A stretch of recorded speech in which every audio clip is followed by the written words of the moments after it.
Langit di atas Israel tiba-tiba gelap oleh ribuan burung yang terbang dalam formasi aneh, membangkitkan ketakutan dan harapan sekaligus di tengah bencana yang terus menerjang.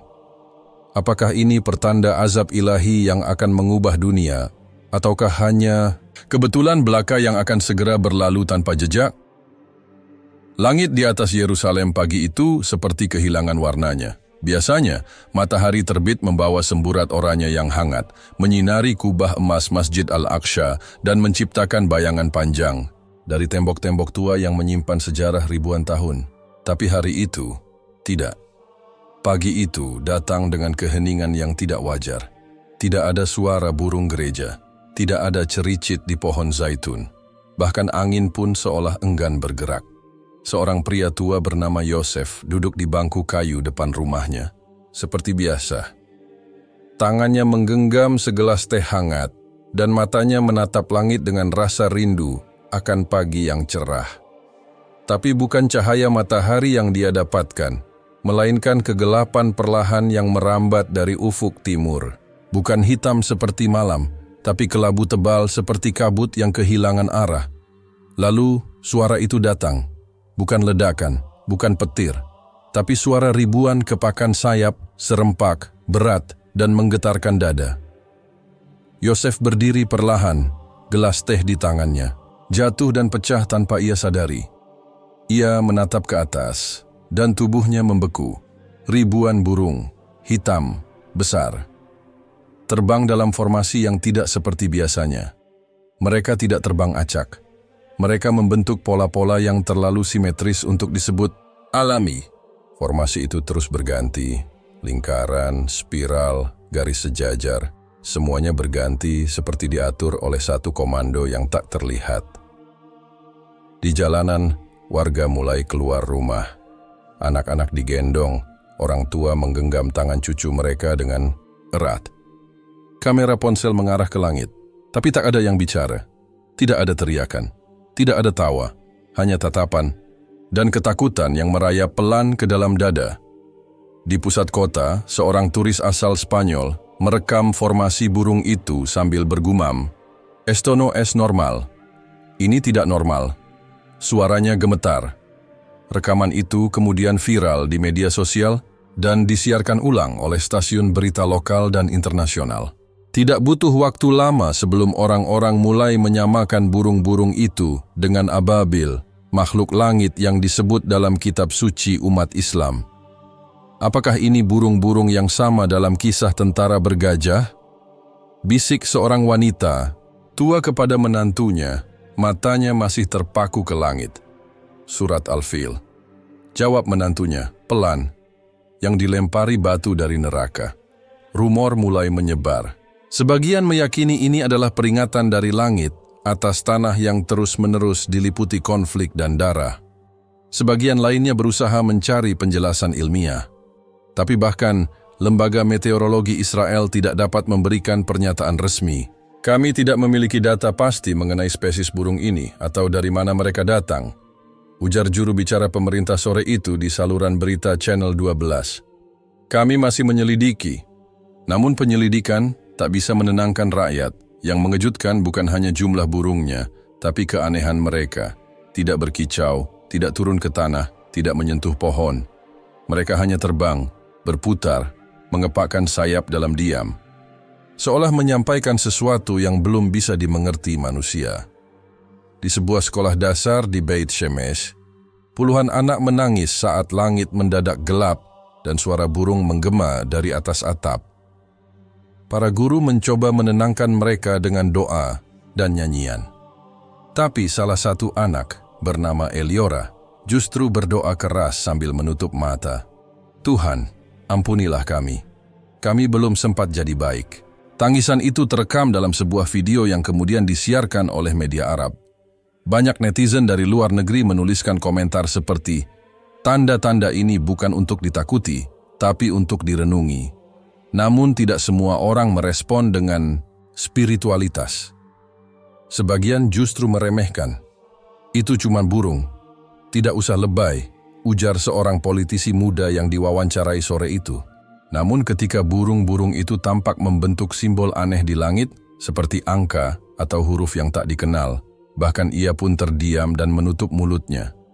Hari itu, matahari tidak benar-benar muncul. Cahaya hanya sebatas cahaya fajar yang samar, tak pernah mencapai terang. Kota-kota seperti Java dan Ashkelon mengalami pemadaman listrik bukan karena kerusakan, tapi karena lonjakan permintaan energi saat semua orang menyalakan lampu pada pagi hari. Para ilmuwan mulai bingung. Pakar migrasi burung dari Universitas Tel Aviv menyebut ini fenomena teraneh dalam 20 tahun terakhir. Tapi tidak ada yang bisa menyebut dengan pasti apa jenis burung itu. Tidak ada satupun yang berhasil ditangkap. Tidak ada satupun yang mati dan jatuh. Seolah mereka bukan bagian dari dunia ini.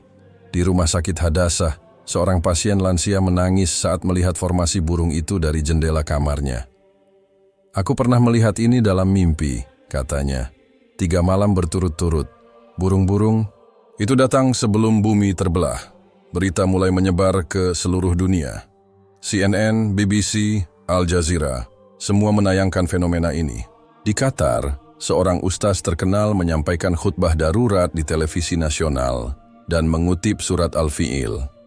"Apakah kamu tidak memperhatikan bagaimana Tuhanmu bertindak terhadap tentara bergajah? Bukankah dia menjadikan tipu daya mereka itu sia-sia?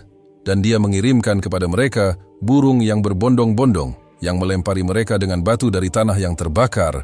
Sumber Al-Quran Surat Al-Fi'il ayat 1-5. Malam harinya doa-doa dilantunkan dari berbagai tempat ibadah. Gereja, sinagoga, dan masjid sama-sama penuh, namun langit tidak berubah. Burung-burung itu masih di sana, menjaga, menunggu Yosef kembali duduk di bangkunya. Kali ini ia tidak memegang teh, ia hanya menatap langit dan berkata pelan, "Jika ini bukan azab, maka mungkin ini panggilan.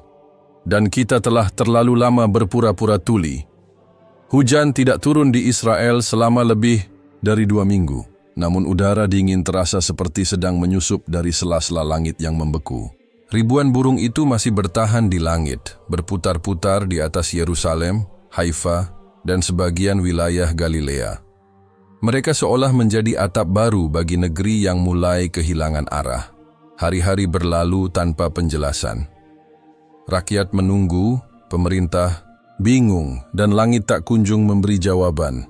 Lalu, bencana pertama pun datang, api, bukan dari langit, bukan dari ledakan, tapi dari hutan-hutan pinus yang selama ini menjadi tempat bernaung bagi rusa, kelinci, dan burung-burung kecil.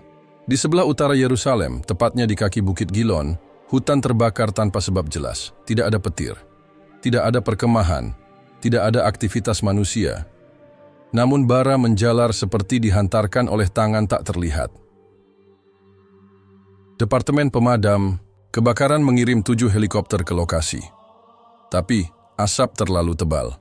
Api menjalar cepat, melintasi batu-batu cadas yang biasanya sulit terbakar. Dalam 2 jam, lebih dari 200 hektar hutan habis. Penduduk dari desa terdekat dievakuasi. Beberapa di antaranya gemetar, bukan karena ketakutan, tapi karena merasa telah melihat sesuatu. Burung-burung itu turun ke arah api, lalu naik lagi, kata seorang pemuda bernama Daniel dalam wawancara dengan saluran Kan News, seperti sedang memantau atau memberitahu. Kebakaran itu menjadi awal dari rentetan keanehan yang tak bisa lagi diabaikan. 3 hari setelahnya, badai pasir menyapu gurun Negev, lalu bergerak ke arah Beersheva. Namun badai ini tidak seperti biasanya. Partikel pasirnya mengandung campuran debu asing berwarna kemerahan, hampir seperti darah kering, menurut analisis awal dari Laboratorium Iklim Israel. "Mungkinkah ini debu dari Afrika?" tanya seorang reporter. "Tidak," jawab pakar atmosfer dari Universitas Ibrani. "Komposisi ini tidak cocok dengan daratan manapun yang kita ketahui, bahkan belum terdeteksi dalam data kami sebelumnya." Warga mulai merasa ada yang tidak wajar. Di media sosial, tagar Nya Tanda Langit dan burung azab mulai trending, bahkan sampai ke luar negeri. Ada yang menyamakan peristiwa ini dengan kisah-kisah azab di masa lalu. Ada pula yang menyebut burung-burung itu sebagai malaikat pengawas. Namun, tidak semua percaya. Beberapa kelompok ultranasionalis menyebut ini sebagai taktik propaganda untuk menakut-nakuti masyarakat dan melemahkan semangat politik. Mereka bahkan merencanakan aksi unjuk rasa di pusat kota Tel Aviv untuk membantah narasi intervensi langit. Tapi pagi sebelum aksi dimulai, hujan es turun, tidak deras, tapi menyakitkan. Butiran esnya seukuran bola pingpong, jatuh menghantam atap rumah, kaca mobil, dan kepala para pejalan kaki. Puluhan orang luka-luka, beberapa kendaraan ringsek. Aksi protes pun dibatalkan. Salah satu penyelenggara dilarikan ke rumah sakit karena tertimpa es besar tepat di ubun-ubunnya. Anehnya, hujan es hanya terjadi di radius sekitar 4 km dan hanya di pusat kota. Wilayah lain tetap kering. Sore itu, sebuah video mengejutkan beredar di TikTok dan Instagram. Dalam video tersebut, seekor burung hitam dari kelompok Ababil tampak terbang rendah di atas gedung Knesset, Parlemen Israel, lalu melayang selama beberapa detik sebelum terbang kembali ke langit. Kamera menangkapnya dari jarak dekat dan tampak jelas di sayap kanannya terdapat goresan aneh, mirip huruf Arab, yang jika diamati menyerupai tulisan Al-Haq, kebenaran, video. Itu memicu gelombang spekulasi. Seorang ulama asal Palestina mengulasnya dalam siaran langsung. Jika burung-burung itu benar-benar ababil, maka ini bukan sekadar kejadian alam. Ini adalah pesan. Bukan hanya bagi penguasa, tapi untuk seluruh umat manusia. Karena tanah ini bukan hanya suci, tapi juga sering dikotori oleh kezaliman yang tak pernah berhenti. Media internasional mulai membandingkan peristiwa ini dengan kisah-kisah religius dari berbagai agama. Dalam ajaran Islam, burung ababil pernah dikisahkan sebagai pasukan langit yang mengalahkan tentara bergajah Raja Abraha ketika hendak menghancurkan Ka'bah. Sumber Al-Quran, Surat Al-Fi'il, ayat 1-5. Di kalangan Yahudi, beberapa rabbi mulai mengingatkan tentang kisah-kisah burung dalam Talmud, di mana makhluk-makhluk bersayap kerap menjadi pembawa pesan Tuhan atau peringatan atas kesalahan bangsa. Bahkan dalam Injil, burung sering dikaitkan dengan tanda-tanda perubahan besar, seperti burung gagak dan merpati dalam kisah Nabi Nuh. Tapi kali ini, tidak ada yang bisa memastikan dari mana burung-burung itu berasal. Lembaga Konservasi Alam dan Taman Nasional Israel menyatakan bahwa tidak ada spesies lokal atau migrasi yang cocok dengan deskripsi burung tersebut. Mereka tidak memiliki rekam suara, tidak ada jejak bulu, tidak ada sarang yang ditemukan. Mereka datang seperti bayangan dan tetap tinggal. Yosef, pria tua yang pertama kali melihat mereka, kini menjadi bahan wawancara. Tapi ia tidak ingin bicara banyak. Hanya satu kalimat yang ia ulang-ulang setiap kali ditanya wartawan. Kalian semua sibuk mencari jawaban, tapi seharusnya kalian mencari ampunan. Sementara itu, rumah sakit mulai mencatat lonjakan pasien yang mengalami mimpi buruk serupa tentang langit terbelah, lautan darah, dan suara dentuman yang tak berujung. Psikolog menyebut ini sebagai efek kolektif dari trauma sosial. Tapi seorang pasien remaja bernama Noam berkata kepada dokternya, "Bukan trauma, aku tidak takut. Aku hanya merasa akan ada sesuatu yang lebih besar, seperti dunia sedang bersiap untuk dihukum." Ketika malam tiba, langit masih tak berubah. Burung-burung itu tetap di sana, diam, hitam, dan terus membayangi. Kota-kota di Israel kini mulai redup, bukan karena listrik, tapi karena rasa takut yang membungkam. Dan di bawah sayap mereka, manusia hanya bisa menunggu. Hari keempat setelah langit tertutup burung-burung itu, suasana di pelabuhan Haifa tak lagi seperti biasanya. Biasanya pagi-pagi buta sudah terdengar suara mesin kapal, teriakan nelayan, dan aroma asin laut yang menyapa udara. Tapi kini pelabuhan itu sunyi. Kapal-kapal kecil dibiarkan terikat, jala-jala tidak disentuh. Bahkan burung camar pun enggan hinggap. Satu-satunya yang masih bergerak di sana hanyalah seorang lelaki tua bernama David Haron, nelayan veteran yang sudah 30 tahun lebih melaut. Ia duduk di atas perahu kayu miliknya, menggenggam radio kecil yang memutar siaran berita dari Tel Aviv, lalu mematikannya pelan. Baginya, berita hanya memancing ketakutan, tapi ia yakin laut selalu jujur. Namun pagi itu, laut tampak tidak seperti biasanya, airnya menghitam. Bukan karena tumpahan minyak atau limbah, tapi seperti diselimuti bayangan pekat yang datang dari langit. Dari burung-burung itu, mereka mulai berpindah dari pusat kota menuju arah pantai. Formasinya rapat, bergerak perlahan, lalu berhenti tepat di atas laut Mediterania. David berdiri, memicingkan mata. Sesuatu tampak mengapung tak jauh dari dermaga. Ia menyalakan perahunya dan mendekat. Hanya sekitar 100 meter dari daratan, ia melihatnya. Ratusan ikan mati, mengambang, terbalik. Mata mereka menatap kosong ke langit. Bulu kuduk David meremang. Ia mencoba menyentuh air, dingin, hampir beku. Sesuatu yang tidak masuk akal untuk musim ini. Biasanya suhu laut di bulan itu tetap hangat. Tapi kini, seperti menyentuh kematian. Ia buru-buru kembali dan melapor ke pihak berwenang. Dalam waktu 2 jam, media nasional berkumpul di pelabuhan. Drone diterbangkan, rekaman diambil, dan tak ada satupun dari mereka yang bisa memberikan penjelasan rasional. Tidak ada tanda pencemaran, tidak ada ganggang beracun, tidak ada gempa bawah laut, tapi ada lebih dari 5.000 ikan mati yang terapung. Ini bukan insiden biasa, ujar seorang ahli kelautan dari Universitas Tel Aviv. Kematian massal seperti ini hanya terjadi jika ada perubahan suhu ekstrim atau reaksi kimia dahsyat, dan tak satu pun terdeteksi dalam alat kami. Sementara itu, burung-burung itu tetap melayang.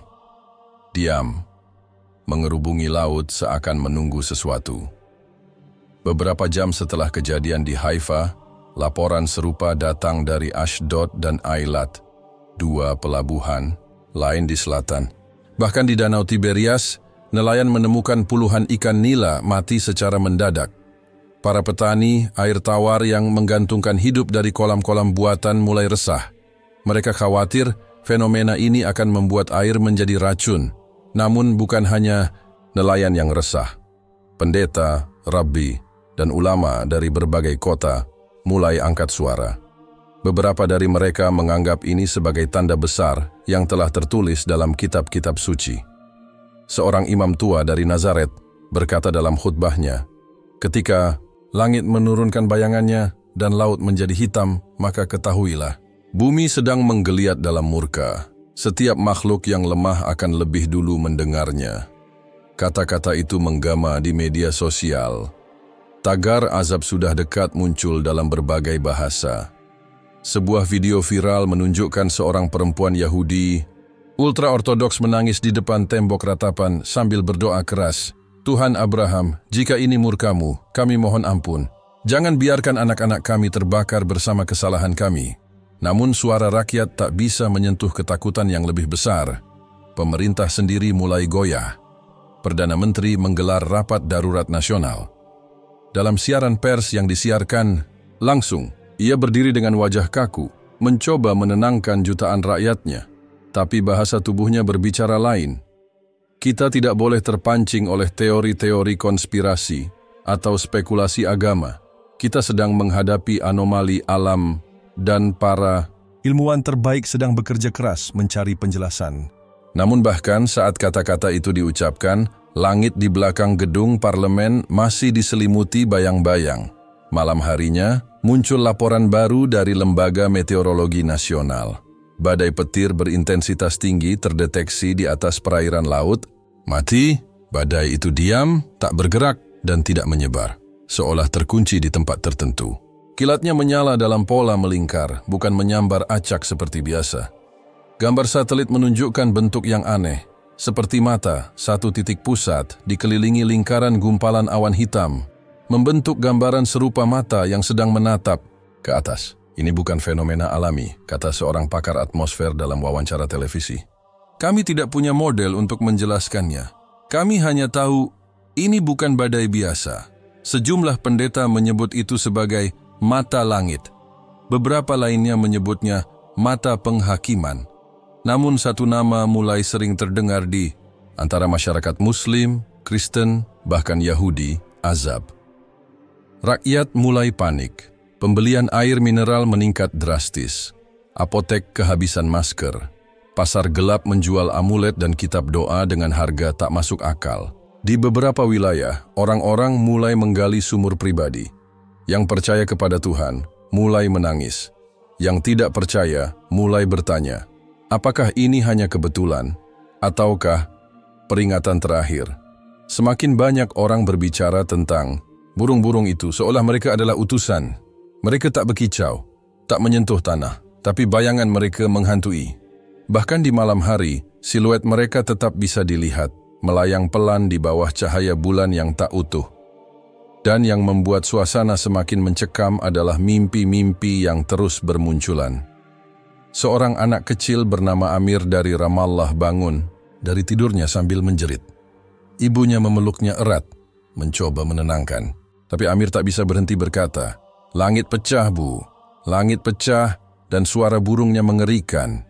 Di malam yang sama, seorang wanita tua dari Tel Aviv mencatat mimpi anehnya dalam jurnal. Saya berada di tengah kota yang hancur. Semua orang membeku, lalu burung-burung itu datang. Tapi mereka tak membawa batu. Mereka hanya membawa cahaya putih yang menyakitkan mata. Ketika kabar mimpi-mimpi itu tersebar, banyak yang mulai menggali kembali kitab-kitab lama. Seorang pemuda Yahudi liberal mengutip Mazmur dalam akun X-nya. Ia mengirimkan burung-burungnya ke atas musuh dan mereka tidak kembali sebelum bumi bersih. Postingannya dibagikan puluhan ribu kali. Ada yang mengaminkan, ada yang mengutuk, ada yang hanya terdiam. Tapi satu hal pasti, tak ada yang benar-benar bisa tidur nyenyak lagi. Langit di atas Israel kini bukan hanya gelap. Ia menjadi jendela bagi sesuatu yang tak bisa dijelaskan. Dan di bawahnya, manusia hanya bisa bertanya-tanya. Apakah burung-burung itu masih hanya terbang? Atau sudah mulai mengukur siapa yang patut diampuni dan siapa yang tidak? Hari itu, tepat pada saat matahari seharusnya berada di puncaknya, langit di Yerusalem gelap seperti senja. Bukan karena awan hujan, melainkan karena ribuan burung yang terbang perlahan, melayang-layang tanpa suara. Mereka membentuk pusaran di atas kota tua, memutar seperti angin topan yang menggantung. Di bawahnya manusia diam, takut untuk bersuara. Bahkan suara azan dan lonceng gereja pun nyaris tidak terdengar. Hanya ada desiran angin dan gemuruh samar dari langit. Di sinagog, di masjid, di gereja, semua kepala tertunduk. Para pemuka agama mulai menyerukan doa bersama, bukan dalam kemegahan, tetapi dalam kecemasan. Mereka mulai sadar, ini bukan hanya ujian sains, ini adalah momen iman. Namun, di tengah ketakutan yang mengental, tiba-tiba terdengar bunyi seperti retakan petir yang menyayat udara. Tapi itu bukan petir. Dari langit yang gelap, sesuatu melesat turun dan menghantam tanah di sebuah area terbuka di Gifat Shaul, pinggiran kota yang tidak padat penduduk. Tanah bergetar, gedung-gedung sekitar berderak. Orang-orang yang berada tak jauh dari lokasi itu berlarian, berteriak, menjerit. Saat tim keamanan tiba di tempat itu, mereka menemukan sebuah lubang besar, seperti kawah kecil. Di tengahnya ada batu. Tidak seperti batu biasa. Berwarna hitam legam, memancarkan panas, dan permukaannya seperti terukir, bukan dengan tangan manusia, melainkan seperti dibakar dari dalam. Pola-pola seperti huruf kuno mengitari seluruh permukaan batu itu. Seseorang mencoba menyentuhnya, tapi segera menarik tangannya dengan jeritan. Kulitnya melepuh. Berita tentang batu dari langit itu menyebar dalam hitungan menit. Televisi nasional menayangkannya langsung. Ilmuwan berpendapat itu adalah meteorit kecil. Namun begitu mereka mengambil sampel dan membawanya ke laboratorium, hasilnya membingungkan. Batu itu bukan mengandung material angkasa yang biasa. Tidak ada unsur logam berat. Tidak ada partikel karbon atau besi. Bahkan setelah diuji, batu itu menolak didekati alat magnet. Yang paling membingungkan, batu itu berdetak, seperti nadi. Seperti hidup, para ilmuwan menolak menyimpulkan. Tapi seorang peneliti senior dari Institut Geofisika Israel, Profesor Moriah Levan, berkata pelan dalam wawancara langsung, "Saya tidak bisa menjelaskan ini secara ilmiah, tapi ada kemungkinan kita sedang menyaksikan sesuatu yang di luar batas pemahaman manusia." Sementara itu, para pemuka agama mulai menghubungkan batu itu dengan kisah dalam surah Al-Fil tentang burung ababil yang melemparkan batu dari neraka kepada pasukan bergajah. Banyak yang mulai menyamakan kejadian ini dengan kisah itu, bukan sebagai replikasi sejarah, tetapi sebagai simbol bahwa bumi sedang diberi peringatan. Di sinagog, Rabbi tua dengan suara serak mengutip, "Ketika Tuhan marah, Ia tak lagi menggunakan tangan manusia. Ia mengirim pesan lewat langit dan bumi." Pemerintah yang sejak awal berusaha mengendalikan narasi, kini mulai kewalahan. Rakyat tidak percaya lagi kepada laporan resmi. Mereka lebih percaya kepada mata mereka sendiri. Dan mata mereka melihat sesuatu yang tak bisa disangkal. Burung-burung yang tetap melayang, ikan-ikan mati, badai aneh, dan kini, batu yang seperti hidup. Beberapa hari setelah batu itu ditemukan, muncul gejala baru. Tanah di sekitar kawah mulai mengering, rumput layu, pohon-pohon yang tumbuh dalam radius 100 meter mulai kehilangan daun. Bahkan binatang kecil menghindari wilayah itu. Seekor anjing liar yang mendekat ditemukan mati mendadak, tubuhnya hangus di bagian dada. Warga mulai menyebut tempat itu tanah terkutuk. Polisi menutup akses ke lokasi, tapi selalu ada yang mencoba mendekat. Beberapa dengan alasan spiritual, beberapa karena penasaran, beberapa karena yakin tempat itu bisa menyembuhkan atau malah membawa mukjizat. Tapi mereka semua kembali dengan tatapan kosong. Seorang pria muda yang nekat masuk dan menyentuh tanah dekat batu itu ditemukan tak sadarkan diri, mulutnya komat kamit. Ketika sadar, ia hanya berkata satu kalimat berulang-ulang, "Cahaya turun dan semua terbakar, cahaya turun dan semua terbakar." Psikiater yang memeriksanya menyebutnya sebagai gangguan psikotik akibat ketakutan massal. Tapi para tetangga, pria itu tahu, sebelum kejadian itu ia sehat, ia kuat, ia tidak pernah berbicara soal agama, apalagi neraka. Sementara itu, langit tetap dipenuhi bayangan. Yang membuat suasana semakin genting adalah badai pasir yang muncul tiba-tiba di Negev. Awan pasir itu begitu pekat hingga menghalangi cahaya matahari selama 2 hari. Di kota Beersheba, suhu melonjak ke tingkat tak normal. Orang-orang harus memakai masker tebal untuk bernapas. Namun yang paling mengejutkan adalah hujan es yang menyusul. Ya, hujan es di gurun. Batu-batu es sebesar telur puyuh menghantam atap rumah-rumah, merusak mobil, memecahkan kaca-kaca. Beberapa orang mengalami luka. Tak sedikit pula yang menganggap itu bagian dari hukuman. Masyarakat mulai mengingat kisah-kisah masa lampau. Warga Palestina dan Yahudi yang tinggal berdampingan di Hebron bahkan mengadakan doa bersama. Mereka menyalakan lilin. Mereka berdoa. Bukan untuk politik, bukan untuk kemenangan, tapi agar langit mau berhenti menatap mereka. Ini lebih besar dari konflik, kata seorang ibu Palestina kepada wartawan.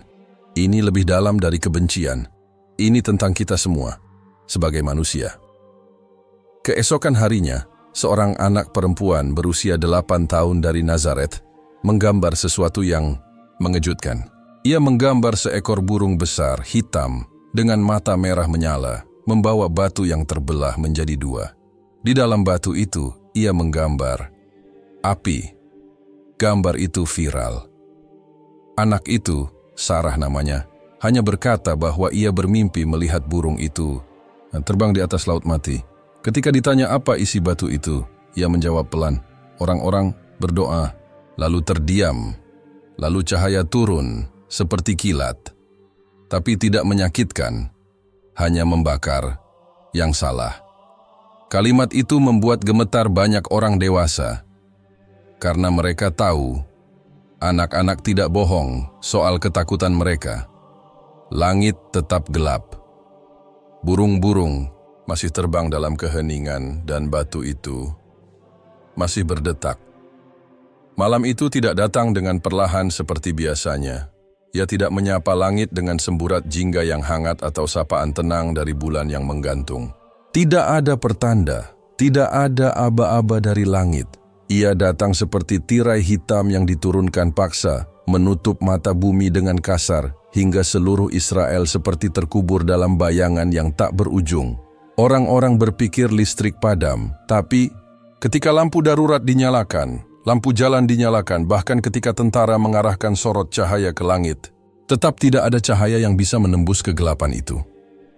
Malam itu menjadi malam yang tidak bisa dijelaskan. Kegelapan itu seperti kabut, tapi tidak basah. Seperti awan, tapi tidak bergerak.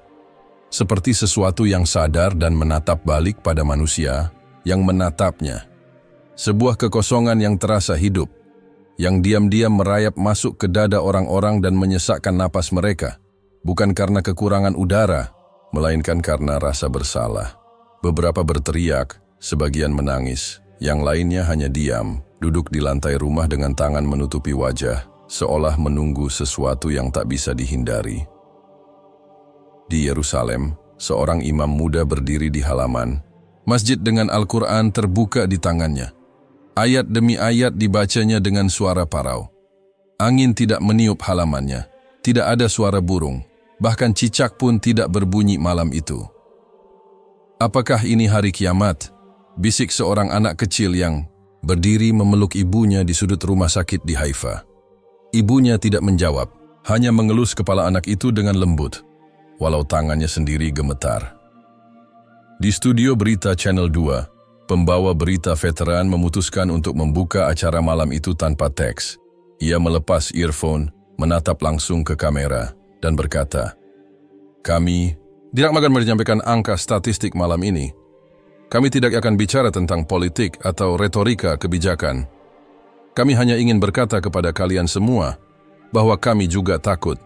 Ia berhenti sejenak, lalu melanjutkan dengan suara lebih pelan. "Kami juga tidak tahu apa yang terjadi. Tapi yang jelas, ini bukan biasa. Ini bukan sekadar fenomena. Ini adalah sesuatu yang sedang berbicara kepada kita." Keesokan paginya, matahari tidak juga muncul. Waktu menunjukkan pukul 7, lalu 8, lalu 9. Tapi langit tetap hitam.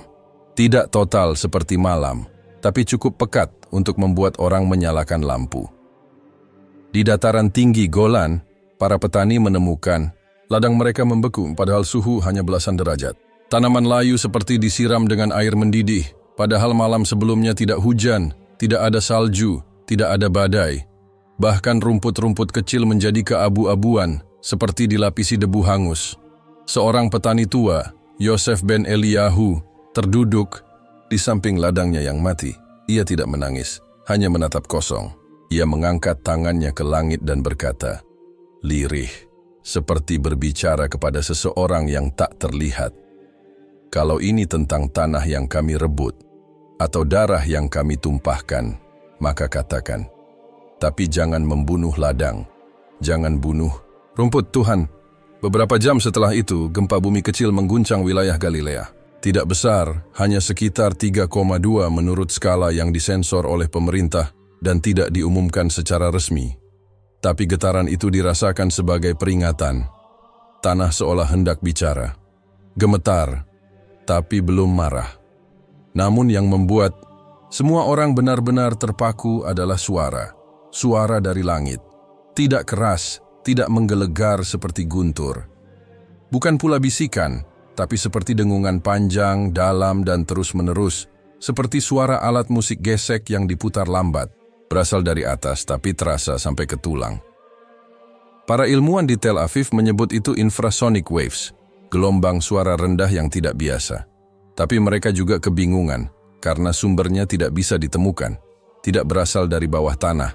Tidak dari mesin, tidak dari atmosfer. Satu-satunya penjelasan, sumbernya berasal dari langit.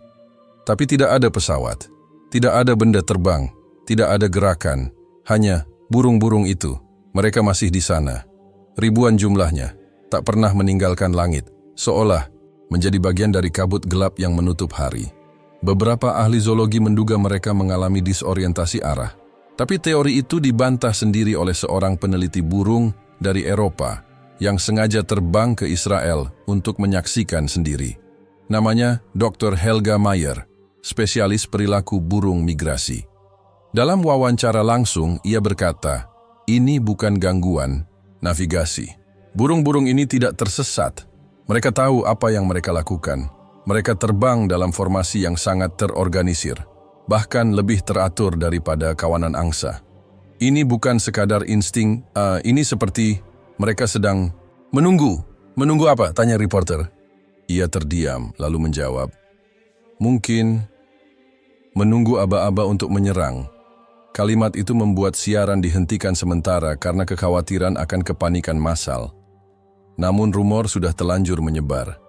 Di aplikasi pesan, di media sosial, video, burung-burung yang tak bergerak itu diiringi kutipan-kutipan dari berbagai kitab suci. Ayat tentang azab, tentang peringatan, tentang hari di mana langit akan runtuh. Semuanya menjadi bahan bakar ketakutan. Pada malam kedua tanpa matahari, doa, massal diadakan di Masjid Al-Aqsa. Ribuan umat muslim datang dari penjuru negeri. Bukan untuk demonstrasi, bukan karena disuruh, tapi karena takut dan karena mereka merasa satu-satunya jalan keluar adalah kembali kepada Tuhan. Imam tua berdiri, suaranya berat. Jika ini adalah waktu untuk sujud, maka bersujudlah. Karena tidak ada kekuatan yang bisa menghentikan langit selain Tuhan langit itu sendiri. Tak lama setelah itu, lonceng gereja berdentang, dan di sinagog, para rabbi membuka kitab Taurat dan duduk bersila, membaca dalam diam. Tidak ada diskusi, tidak ada perdebatan, hanya pembacaan dengan air mata. Dan di luar, di jalanan burung-burung masih menunggu, langit masih diam, dan waktu tidak berjalan seperti biasa, seolah dunia menahan napas. Sebelum sesuatu yang besar terjadi, sesuatu yang belum pernah terlihat, sesuatu yang akan mengubah segalanya. Di tengah ketegangan yang terus memuncak, berita mengejutkan datang dari lembah Kidron, tempat sunyi yang membentang di antara kota tua Yerusalem dan Bukit Zaitun. Di lembah itulah pada pagi yang tak seperti pagi, sekelompok arkeolog lokal yang biasa menggali reruntuhan kuno menemukan sesuatu yang tak masuk akal. Sebuah batu besar dengan guratan asing, seolah ditulis oleh sesuatu yang bukan manusia. Batu itu tidak ditemukan di dalam tanah seperti biasa. Ia muncul begitu saja di tengah padang ilalang, dengan permukaannya basah seperti habis dicuci oleh hujan, padahal tak ada hujan selama 2 hari terakhir. Seorang peneliti muda bernama Ayub, Hamdi mengaku melihat sesuatu malam sebelumnya. Aku sedang bermalam di dekat situs, karena ada alat pemantau yang harus dijaga. Sekitar tengah malam, aku melihat kilat cahaya, bukan seperti petir, lebih seperti cahaya yang turun dalam garis lurus. Dan pagi harinya, batu itu ada di sana. Ketika batu itu disentuh, beberapa orang mengaku merasakan sensasi aneh. Jantung mereka berdebar lebih cepat, dan telapak tangan terasa kesemutan. Yang paling mengejutkan adalah ukiran di atas batu. Bukan huruf Ibrani, bukan Arab, bukan Latin, melainkan seperti perpaduan dari ketiganya, membentuk pola yang tak dikenal. Namun, ketika gambar ukiran itu disebar ke internet, seseorang di Yaman mengklaim pernah melihat pola yang serupa di dalam manuskrip kuno yang disimpan oleh keluarganya secara turun-temurun, sebuah manuskrip yang dipercaya berasal dari zaman Nabi Sulaiman. Tidak lama kemudian, kabar menyebar bahwa ukiran itu setelah diteliti oleh ahli linguistik Semit kuno mengandung satu frasa pendek, ketika burung bersujud bumi akan menangis. Frasa itu mengguncang banyak hati. Para pemuka agama mulai berdebat secara terbuka. Apakah ini pertanda? Apakah burung-burung di langit itu, yang belum juga pergi, benar-benar utusan dari langit?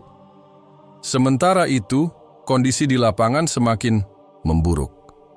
Di dataran Negev, badai pasir terjadi 3 kali dalam sehari, memecahkan rekor selama lebih dari 50 tahun terakhir. Bukan hanya itu, pasirnya membawa serta hujan es yang membakar kulit. Orang-orang yang sedang berada di luar ruangan terpaksa dilarikan ke rumah sakit akibat luka-luka seperti terbakar, padahal suhu tidak cukup tinggi untuk menyebabkan itu. Di Tel Aviv, hujan turun tanpa awan. Air seperti tercurah langsung dari langit yang hitam, bukan gerimis, tapi hujan deras yang jatuh dalam suara seperti retakan kaca. Dan dalam hujan itu, tercium aroma logam yang menusuk hidung.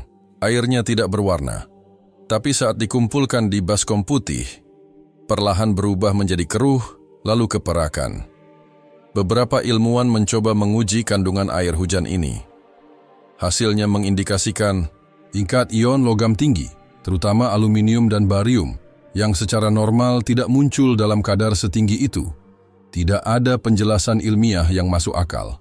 Satelit cuaca mencatat tidak ada sistem badai atau fenomena atmosfer di atas wilayah Israel saat itu. Dan di tengah semua itu, burung-burung itu masih diam, mengambang, tanpa satu pun menjatuhkan bulu, tanpa suara. Warga mulai tidak tidur. Mereka takut tertidur karena terlalu banyak mimpi buruk, terlalu banyak suara aneh yang mengganggu di malam hari, termasuk gemuruh pelan seperti langkah kaki raksasa yang tak pernah terlihat.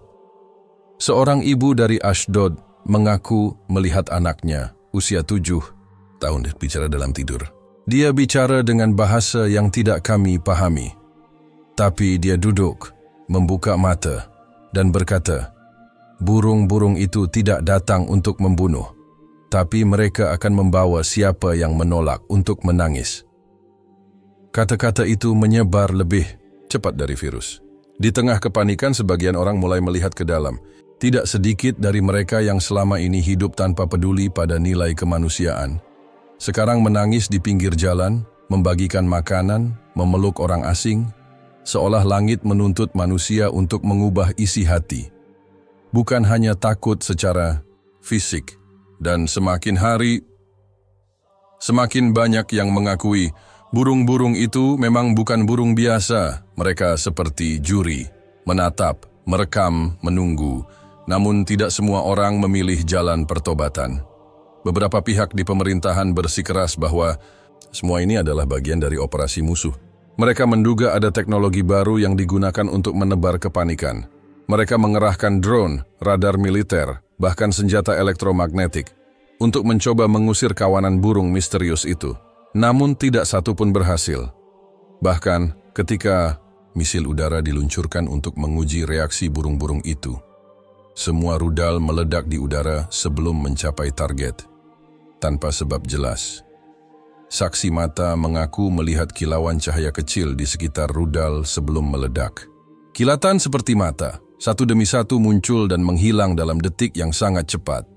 Dan sejak saat itu, satu demi satu tentara yang mengoperasikan sistem peluncur mengalami mimpi buruk.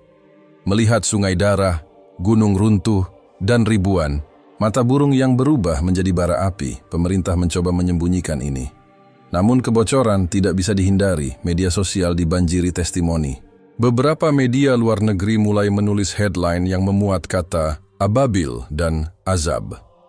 Situs berita Al Jazeera dalam salah satu artikelnya menuliskan, apakah Israel tengah menghadapi hari-hari pembalasan ilahi?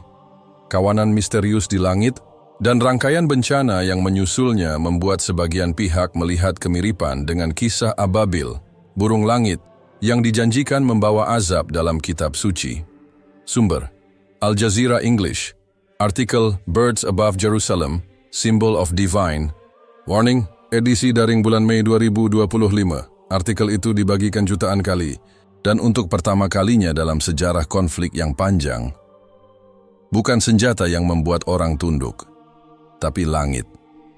Dan mereka mulai sadar, mungkin selama ini, bukan hanya tanah yang mereka nodai. Mungkin langit juga menuntut balas. Malam di Yerusalem berubah menjadi ruang tunggu bagi takdir yang tidak diketahui. Tidak ada suara azan, tidak ada lonceng gereja, tidak ada teriakan atau tawa anak-anak. Kota yang biasanya hidup, bahkan di bawah tekanan politik dan konflik berkepanjangan, kini seperti membeku dalam diam. Burung-burung masih di sana, ribuan. Tidak bergerak, tidak jatuh, tidak terbang. Seolah menggantung di antara bumi dan langit, menjadi batas antara kenyataan dan sesuatu yang jauh lebih dalam, lebih tak tergambarkan. Beberapa warga memberanikan diri keluar rumah untuk pertama kalinya setelah 3 hari berdiam di dalam. Tapi langkah mereka pelan, penuh ragu. Seorang lelaki tua di dekat gerbang Damaskus menggenggam tasbihnya dengan jari gemetar. Mulutnya bergetar tak terdengar. Ia tidak membaca doa seperti biasa, tidak. Ia hanya menatap langit dan berbisik, Apa yang kami lakukan hingga langit menolak menjawab? Pagi itu, pemerintah mengeluarkan pernyataan darurat nasional tingkat tinggi. Bukan hanya karena anomali langit, tetapi karena satu kenyataan baru yang tidak bisa dihindari. Sungai-sungai mulai surut. Bukan karena kemarau, tapi karena air menghilang. Sungai Jordan yang mengalir seperti nadi spiritual bagi banyak kepercayaan, dalam waktu semalam menyusut 2 meter. Para ilmuwan mengatakan, tidak ada retakan tanah, tidak ada penyusutan alami, tidak ada penjelasan. Air seolah lenyap. Dan di sepanjang tepiannya, ditemukan bangkai-bangkai ikan dengan mata terbelalak ke langit. Bukan membusuk, tetapi mengering seperti habis diserap waktu. Beberapa ikan bahkan ditemukan menghadap ke arah tempat burung-burung berkumpul di atas Yerusalem, seperti menyembah atau memohon. Kebingungan berubah menjadi ketakutan yang melumpuhkan. Di Haifa, sebuah rumah sakit besar penuh sesak dengan pasien yang mengalami gejala yang sama. Kehilangan suara. Bukan radang, bukan infeksi, tapi hilangnya kemampuan bicara begitu saja. Anak-anak, ibu-ibu, bahkan seorang reporter TV yang sedang siaran langsung, tiba-tiba mulutnya menganga, tetapi tak ada satu pun suara keluar. Dokter bingung.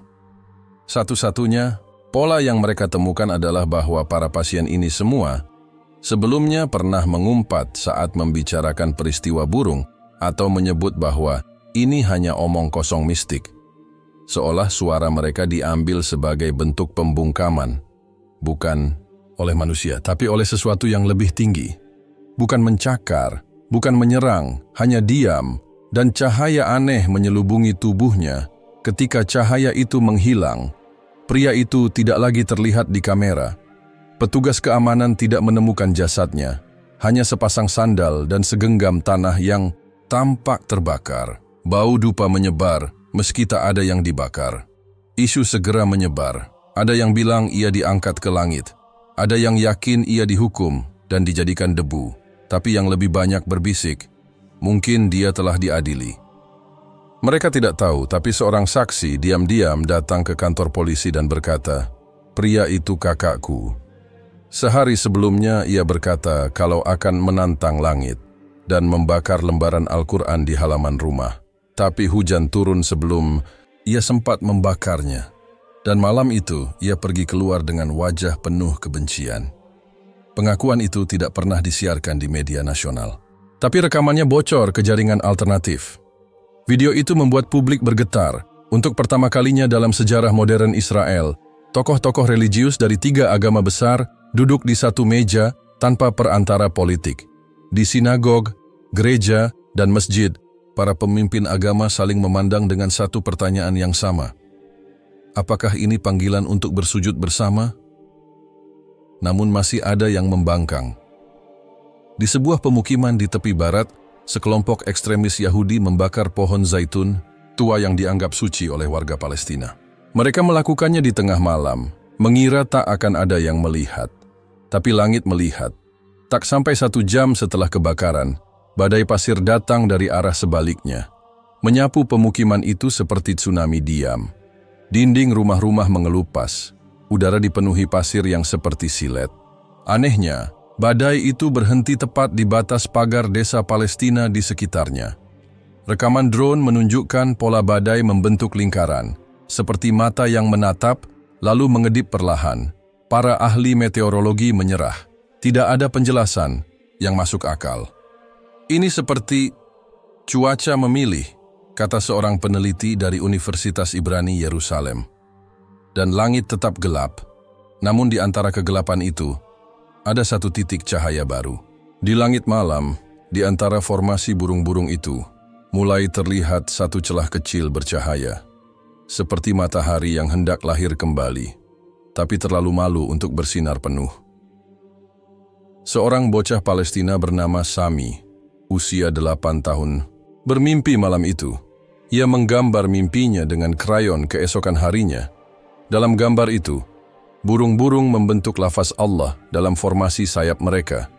Di bawahnya, 3 kota terbakar, Tel Aviv, Haifa, dan Beersheba. Namun di tengah api, Ada orang-orang menangis, bersujud, dan langit mengeluarkan hujan bening yang memadamkan api. Gambar itu viral, dan seseorang dari Indonesia menerjemahkan coretan tangan kecil Sami yang ia tulis di bawah gambar. Burung-burung tidak membenci. Mereka hanya ingin manusia berhenti menyakiti langit. Hari itu, banyak orang menangis bukan karena takut, tapi karena malu. Dan bumi pun akhirnya mulai bicara.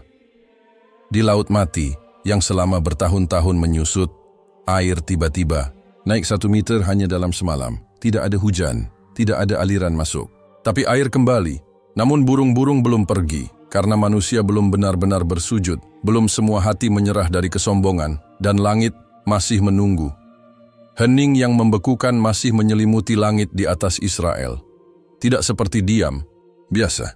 Ini adalah hening yang terasa seperti peringatan terakhir. Seolah dunia sudah berteriak, sudah menjerit, sudah bersujud, namun manusia masih memilih menutup telinga dan menatap tanah, bukannya langit. Burung-burung itu yang oleh banyak orang disebut ababil tidak bergerak selama 6 hari terakhir. Formasi mereka masih utuh, menggantung di atas kota tua, seperti sebuah ayat yang ditulis dengan bulu dan cahaya. Tubuh mereka tak mengepa, namun tak juga jatuh. Diam mereka justru semakin menyesakkan. Para pemimpin negara mulai kehilangan kendali, baik secara politik maupun psikologis. Perdana Menteri muncul di televisi dengan wajah pucat dan suara bergetar. Kami sedang menyelidiki dengan tim internasional. Ini bukan hanya peristiwa langit. Ini sesuatu yang lebih besar. Kalimatnya terputus oleh batuk. Ia menunduk lalu menatap kamera seperti melihat sesuatu yang tak bisa ia ungkapkan. Kami mohon maaf, jika ini karena kami. Dan malam itu, untuk pertama kalinya, listrik padam total di seluruh Yerusalem. Tak satu pun lampu menyala. Tak ada sinyal, tak ada internet, tak ada suara kendaraan. Hanya suara napas manusia yang mulai sadar akan kecilnya mereka di hadapan sesuatu yang mereka abaikan terlalu lama. Warga keluar rumah dengan lilin dan senter kecil. Mereka berkumpul di taman-taman, di atap-atap bangunan, di balkon rumah, hanya untuk menatap langit. Bahkan mereka yang biasanya tidak peduli pada agama, malam itu mulai membaca doa dari kertas yang mereka unduh berbulan lalu, atau dari ingatan nenek mereka yang dulu sering mereka remehkan. Di sebuah rumah sederhana di Yerikho, seorang wanita tua bernama Amirah duduk bersila di sajadah lusuh. Ia tidak meminta apapun, hanya berdoa agar dunia dibersihkan dari keangkuhan.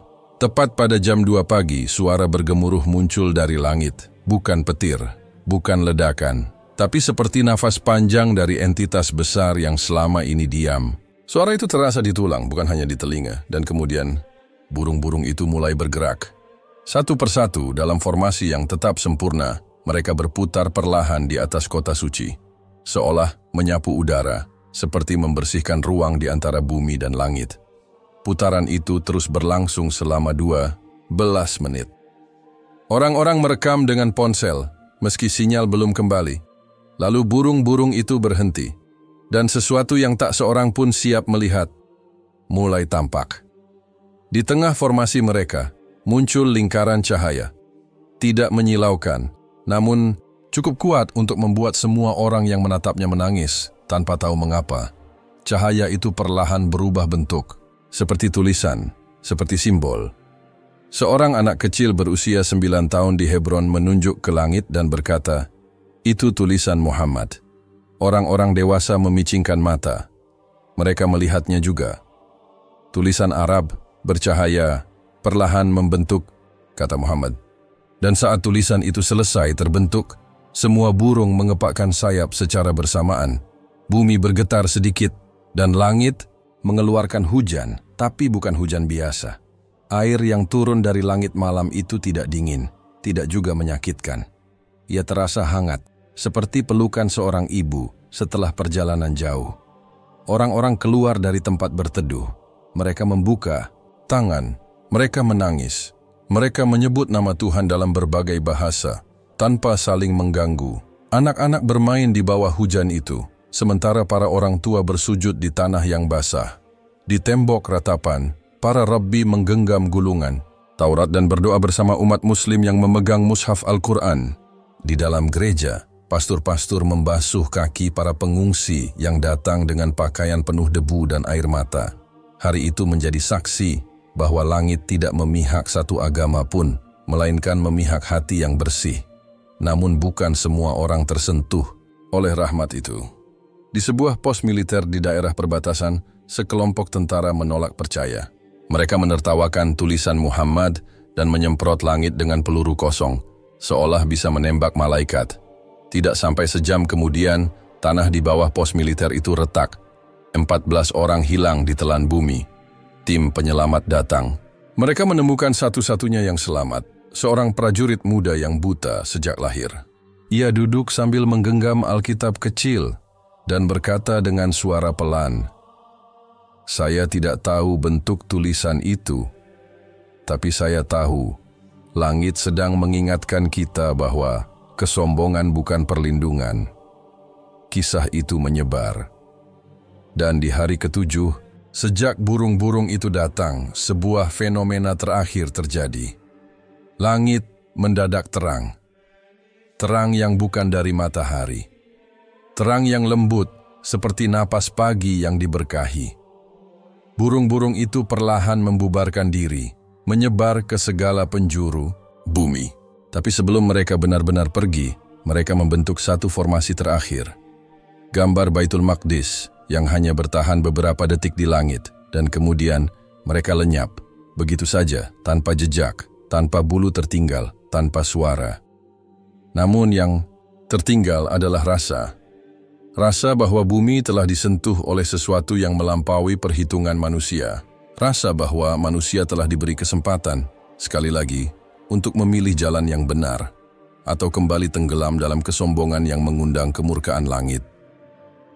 Dan sementara itu, di sebuah tempat sepi di luar Ramallah, seorang bocah menggambar lagi. Kali ini ia menggambar bumi yang tersenyum dan langit yang menangis. Dunia tidak lagi sama setelah malam keajaiban itu. Media internasional yang semula sinis, skeptis, dan sibuk menghitung korban bencana alam kini berubah menjadi ladang pertanyaan besar. Jurnalis yang dulu dikenal garang dan penuh logika kini muncul di layar kaca dengan mata berkaca-kaca. Mereka tidak lagi menyebut fenomena langit di Israel sebagai anomali cuaca atau anomali satwa liar. Mereka mulai menyebutnya dengan istilah baru, panggilan langit. Siaran langsung dari berbagai negara bermunculan. Di Turki, jutaan orang berkumpul di Masjid Biru untuk salat istisqa, memohon hujan berkah, bukan sekadar air. Di Vatikan, Paus mengadakan misa luar biasa dengan isi khotbah yang mencengangkan. Ia berkata, "Barangkali kita selama ini terlalu sibuk membela bangunan agama, hingga lupa bahwa langit tidak pernah dibatasi oleh tembok atau kitab yang dikurung. Langit bicara pada hati, bukan pada denominasi." Kalimat itu menggemparkan dunia. Di India, para pemuka agama Hindu, Muslim, Sikh, dan Buddha berkumpul dalam satu forum spiritual. Mereka tidak saling menyalahkan, tidak saling mengklaim, hanya satu hal yang mereka lakukan, menunduk bersama ke bumi sambil berkata, "Maafkan kami karena lupa menjadi manusia." Sementara itu, Israel sendiri berada dalam dilema terbesarnya. Pemerintah tidak bisa menutupi fenomena langit yang begitu nyata. Tim astronomi dari Eropa, Asia, dan Amerika diterbangkan ke Yerusalem, tapi tidak ada yang bisa menjelaskan bagaimana formasi burung bisa membentuk kaligrafi Arab di udara selama lebih dari 1 jam. Tidak ada yang bisa menjelaskan mengapa suara hujan yang turun terdengar seperti bisikan doa. Dan yang paling tidak bisa dijelaskan adalah fenomena tidak ada satupun burung yang tertangkap kamera radar militer. Benar, tidak satupun. Padahal ribuan kamera pemantau udara diaktifkan selama hari-hari itu. Beberapa menyebut burung-burung itu makhluk langit, bukan makhluk bumi. Seorang profesor dari Jepang, Hiroshi Tanaka, mempresentasikan temuannya lewat konferensi daring yang diikuti lebih dari 200 juta penonton. Ia menyampaikan bahwa berdasarkan pantulan spektral dari kilatan cahaya burung-burung itu, Mereka tidak memancarkan gelombang panas seperti makhluk hidup biasa. Secara ilmiah, katanya pelan, mereka tidak hidup seperti organisme, tapi mereka juga bukan robot. Mereka seperti cerminan dari sesuatu yang tidak bisa dijelaskan oleh ilmu pengetahuan. Barangkali kita perlu mempelajari kerendahan hati sebelum melanjutkan riset lebih jauh. Namun tidak semua orang merespons dengan hati terbuka. Di Washington DC, beberapa senator mengklaim bahwa fenomena ini adalah konspirasi kelompok keagamaan internasional untuk melemahkan sekularisme global. Sementara itu, di Moskow, beberapa suara dari parlemen menyatakan bahwa ini hanyalah trik hologram atau manipulasi drone tingkat tinggi. Namun, suara rakyat lebih kuat daripada suara politik. Di seluruh dunia, rakyat biasa menangis. Mereka menangis, bukan karena takut, tapi karena merasa disentuh oleh sesuatu yang selama ini jauh, namun sebenarnya dekat. Ribuan orang kembali membuka kitab suci mereka. Bahkan di kota-kota besar seperti New York dan Berlin, orang-orang berhenti di tengah jalan hanya untuk menatap langit, mengingat malam-malam saat langit berbicara kepada bumi. Fenomena sosial tak kalah menarik. Jumlah kriminalitas menurun drastis. Di banyak negara, catatan kejahatan turun lebih dari 50% hanya dalam 2 pekan. Penjualan alkohol menurun. Namun, yang paling mencolok, jumlah permohonan untuk memeluk agama meningkat tajam. Dalam satu laporan resmi dari Pew Research Center, disebutkan bahwa dalam kurun waktu 2 pekan pasca fenomena langit di atas Israel, lebih dari 2 juta orang di seluruh dunia mengucapkan syahadat dan memeluk Islam. Mayoritas dari mereka adalah anak muda. Fenomena ini disebut sebagai efek ababil, tapi tidak semua kisah berakhir bahagia. Di sebuah desa terpencil dekat tepi barat, seorang anak perempuan berusia 9 tahun bernama Rania ditemukan tidak sadarkan diri dengan mata terbuka. Ia tidak terluka, ia tidak sakit, tapi ia tidak berbicara. Saat dokter menanyakan kondisinya, ibunya hanya berkata, ia terlalu sering menatap langit dan berbicara sendiri. Namun, seminggu kemudian, Rania mulai menggambar dengan tangan kecilnya. Ia menggambar langit dengan cahaya. Ia menggambar burung-burung dalam formasi seperti kaligrafi. Dan di setiap ujung gambar itu, ia menulis satu kalimat yang membuat semua orang di sekitarnya terdiam. Langit sudah bicara. Kini giliran kita. Kabar tentang Rania menyebar cepat. Para pemimpin agama dari seluruh dunia meminta izin untuk mengunjungi gadis itu. Tapi keluarga menolak. Mereka memilih diam. Mereka mengatakan bahwa langit tidak butuh panggung. Sementara itu di Yerusalem, para arkeolog menemukan sesuatu yang lebih mengejutkan. Dalam reruntuhan tua dekat tembok ratapan, setelah tanah retak, akibat getaran sebelumnya, terbuka lorong rahasia yang belum pernah dicatat dalam peta sejarah. Di dalam lorong itu ditemukan gulungan kuno yang bertuliskan campuran bahasa Aram, Ibrani, dan Arab kuno. Gulungan itu berisi pesan yang hanya 1 halaman. Pesan itu berbunyi, akan datang masa ketika langit berbicara. Yang mendengar akan selamat. Yang mengabaikan akan terasing dari bumi dan langit sekaligus. Bangunlah dari tidur panjangmu, wahai keturunan Ibrahim. Hari yang ditunggu telah menyentuh langit kalian. Tanda tangan di akhir gulungan tertulis, Ismail ibn Ibrahim. Para pakar sejarah terdiam. Tidak ada yang yakin apakah itu asli, tapi tidak ada yang berani menyebutnya palsu. Kini, dunia berdiri di persimpangan jalan. Langit telah memperlihatkan kuasa dan belas kasihnya. Tapi apakah manusia akan berubah? Ataukah akan kembali tenggelam dalam keangkuhan setelah semuanya reda? Dan di balik semua pertanyaan itu, langit tetap diam, menunggu. Langit telah berbicara.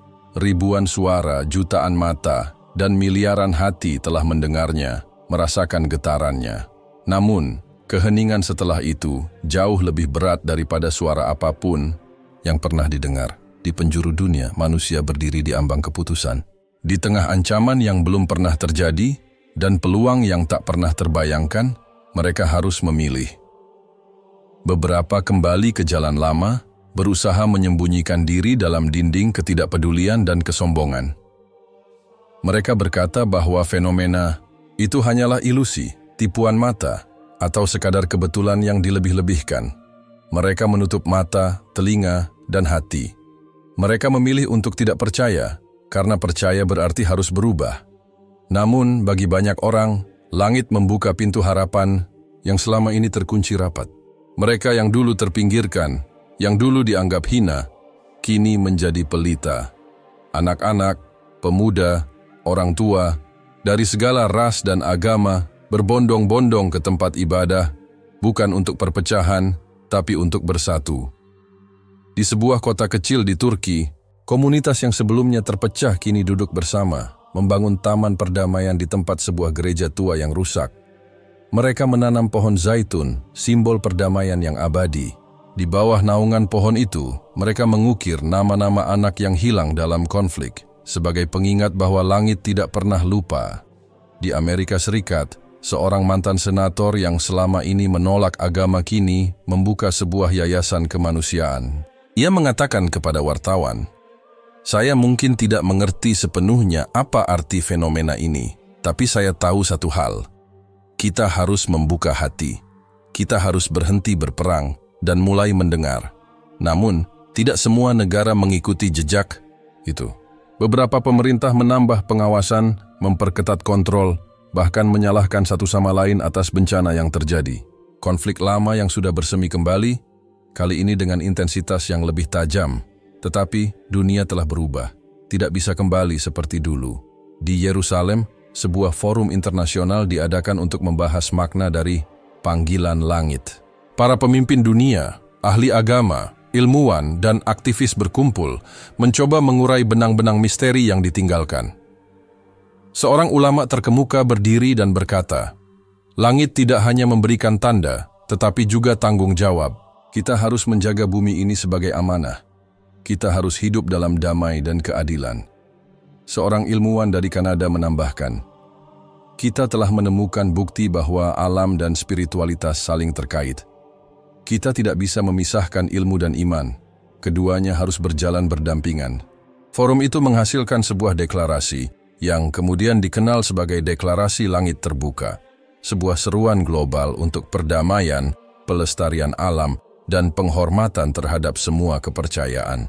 Namun di dalam hati setiap orang tetap ada ketakutan. Apakah manusia benar-benar siap berubah? Ataukah ini hanya euforia sesaat sebelum gelap kembali? Di malam terakhir sebelum deklarasi disahkan, di sebuah tempat sepi di pinggiran Ramallah, gadis kecil Rania duduk di taman dengan wajah serius. Ia memandang langit yang jernih, yang dulu pernah gelap oleh ribuan burung ababil. Ia mengangkat tangannya, dan dengan suara kecil yang penuh harapan berkata, "Langit sudah bicara.